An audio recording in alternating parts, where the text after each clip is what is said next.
And I think that's also what lay behind these amazing scenes that we saw on social media of people with their hands tearing down the posters of the hostages. Now you have to ask yourself, what's going through the mind of someone like that? These weren't posters advertising Israel. They weren't advertising the Israeli Defense Forces. They were pictures of babies, of children, of women who had been kidnapped by bloodthirsty monsters, by savage, depraved savages, and were being almost certainly subjected to untold horrors.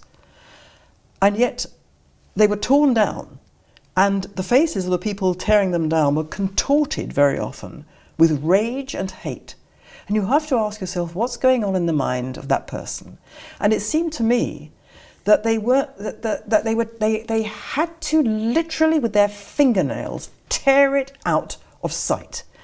It was something that could not be tolerated to be in existence at all. The very concept of the Israeli babies and children as victims of the people they had been supporting, because it contradicted the narrative on which they had hung their own moral worth. The left was the side that glorified mental illness because it was just another layer of victimhood status, and she'll talk about that a little later. But when you do something like that and you advocate for and accept all kinds of abnormal behaviors, it's no surprise that you get a base that does things like burn down cities in riots over perceived racial police brutality, or the need to vandalize people's cars because you've labeled the other side as so vile that these unhinged people believe it is their moral obligation to engage in vandalizing a random person's private property. You get campuses taken over by encampments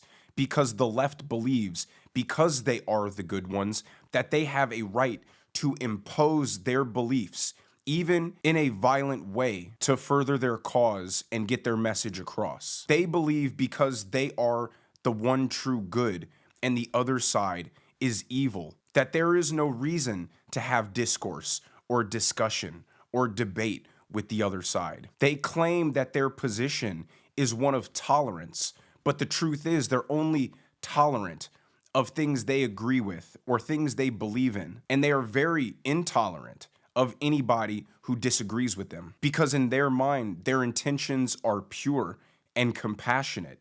And if you disagree with that, then the foundation for your disagreement is you're a bad person. And they feel as if they have an obligation to not allow your dialogue, your evil ideas and opinions to even be discussed.